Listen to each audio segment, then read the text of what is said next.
My heart is pounding. My mouth feels like a desert. My face is now the colour of my red lipstick. And God, I really hope there's a pot plant nearby because I am going to be...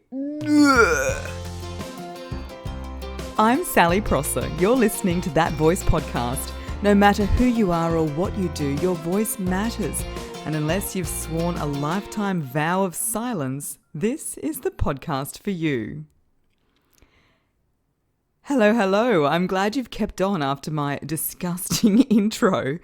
But the fact is, stage fright isn't pretty, and that's what this episode is all about. How to turn stage fright into stage flight.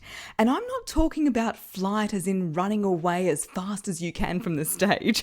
I'm talking about that feeling when you're on stage in full flight. You know, where everything's in flow, the words roll out, your body moves with grace, the audience is lapping it up. I've had that feeling, and I'll tell you what, it feels pretty bloody great, like it's where you're meant to be. I'm sure many of you have experienced this. I'm sure many of you have also experienced the opposite of that feeling of wanting to be sick in the pot plant. I hear incredible stories from clients all the time about how that fear of public speaking has gripped them and made them think crazy thoughts.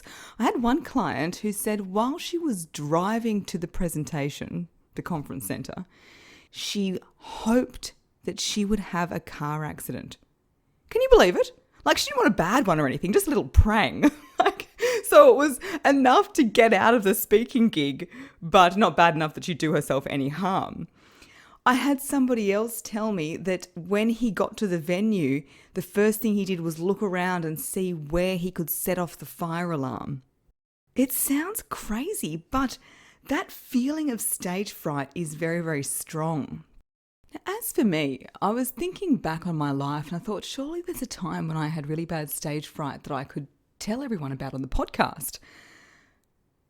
The truth is, I don't think there was one. I've had nerves, those normal nerves that you feel being backstage, but I've never had that feeling of stage fright. I'll tell you what though, I do remember being in the Wollongong of Stedford when I was 9.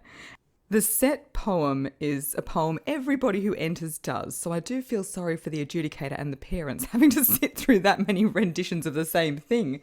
When I was 9, it was a poem called Concert Night by Catherine Blowen, great Australian poet. There's the first stanza that talks about how it's all exciting, and then the second one, she's really worried, you know, my legs are shaky, it's scary out there, the stage is so big, will everyone stare, the spotlights are glaring, the footlights are bright. Now I know what they mean by stage fright. I'll take a deep breath before I start. That's better. I've remembered my part. I'm on the stage. I know every line. Wow, this is great. I feel fine.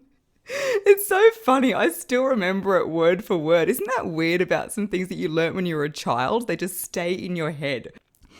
What is funny about that poem is how quickly the character goes from having terrible stage fright to, oh, it's fine, I'm on the stage, isn't this great? It's not that common. You can just take a deep breath and feel better. And to understand this, we need to look at what stage fright is. It's the body going into that fight or flight mode. The breath gets shorter, the palms get sweaty. Often the digestion goes as well. I get this when I'm nervous, a little bit of tummy trouble, need to go to the bathroom every 5 minutes. And the reason for that is the body's in fight or flight, so it's only caring about one thing, and that is survival. Digestion, that can wait, that's not important. Remembering what you got to say, that can wait, that's not important. The body shuts down all these functions that we normally want it to perform. Think about the symptoms that you get. And in my online program, How to Love Your Nerves and Glow with Confidence, I go through a whole bunch of strategies you can use to deal with nerves. I'm going to share some of them with you today. If you're a reach for the meds type person, you can take a beta blocker. They do actually work. But if you're into more natural therapies and a more sustainable long-term solution to your feelings of stage fright, here's what I suggest you do. I'm going to break this up into 2 parts. Tips before the presentation and then tips just before you go on stage. So before you present, of course, you need to prepare and practice. Don't make the actual thing the first time you say it. That's a recipe for disaster. Look at what you're wearing. Wear something comfortable yet fabulous. You want to feel $1 million, but also feel like you can breathe. Okay? I'd go into more detail in this in my online course, How to Own the Stage and Charm Your Audience. There's a whole section there on logistics and how logistics can really affect both your nerves and the quality of your performance. Now, once you're at the venue, there's 3 things that you can do. Now, the first one is to identify where in your body the feelings of discomfort are going on. Is it butterflies in the tummy? Is it the pounding of the chest? Is it the tingling in the hands? Is it like the hairs sticking up on the back of your neck? I mean, it might be all of the above, but identify what's going on. And then what I want you to do is tense it, okay? Sorry, I just knocked the table then because I'm doing the actions as I'm explaining this to you. So you want to tense it. If it's in the neck, then bow your head down, side to side, stretch your elbows down, scrunch up your fists, screw up your face. Now, I know this might be a bit uncomfortable if you're around other people, so if you can find a toilet cubicle or something, that will help. But you want to tense as much as you can. All that adrenaline that's getting ready to run away from the saber-toothed tiger, you got to give it somewhere to go. The idea is that you want to get these feelings of nerves and adrenaline and anxiety out. You're going to physically give them somewhere to go. And then after you've held the tension, release. So that's the first one, tense and release. Now the second thing is to breathe. I talk a lot about breathing, but remember, breathing powers your voice. Oxygen powers your voice. It's essential that we talk about breathing. When you go into fight or flight, your breathing's too shallow and you're oxygen depriving your brain. You need more of it. So we want to be breathing low and deep. The podcast episode is breathing. You're probably doing it wrong. That's a good one to listen to. Oh, now I've just knocked my teacup. My gosh, I'm making all sorts of noises around here today.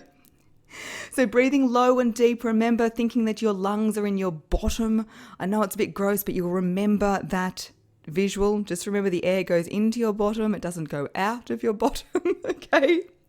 We want to get it away from the shoulders. So if you're feeling the need to do those big breaths where your shoulders are rising, resist and do the breath where the shoulders fall and you inflate your tummy, essentially. That will give you more oxygen and it will help slow your heart rate.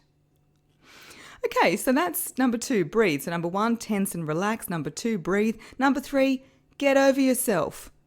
Okay, this is the mindset piece. You're not the center of attention. The audience is the center of yours. Stole that from my favorite TED Talk, The Art of Being Yourself by Caroline McHugh. You're not the center of attention. The audience is the center of yours. So the mindset I like to take on when I'm on stage is to be the shepherd. And this isn't a preachy religious thing. When I'm the shepherd and I imagine the audience is my flock, that means when somebody looks at their phone or is really distracted, not paying attention, rather than me just talk faster or go back behind the lectern or just hope to get it over as quickly as I can, I think, oh no, I've lost a sheep. What am I going to do? And so there's heaps of things I could do. I could take a pause. I could raise the volume of my voice. I could raise the pitch of my voice. I could walk towards that person. I could change my gesture. I could do a whole lot of things in an effort to try to get that person back with the flock. In saying that, you don't want to put all your attention on that all the time because it's like teaching in a classroom. If you focus on the one naughty kid, it's everybody else who suffers. However, it does help you keep that mindset of service. You are there to serve and look after the audience. They are not there to validate you. They are not there to make you feel better. You are there to give them something of value. Taking that pressure off yourself will help settle those feelings of stage fright. So there you have it. The first thing is to tense and release your body. Second, breathe low and deep. And number 3, get over yourself. It's not about you. Last week I mentioned my 6-week voice makeover, which is kicking off on the 16th of March. Now in the lead up to that, I'm running a free online masterclass. That's on March 2nd. It's called How to Speak with Confidence, Clarity and charisma.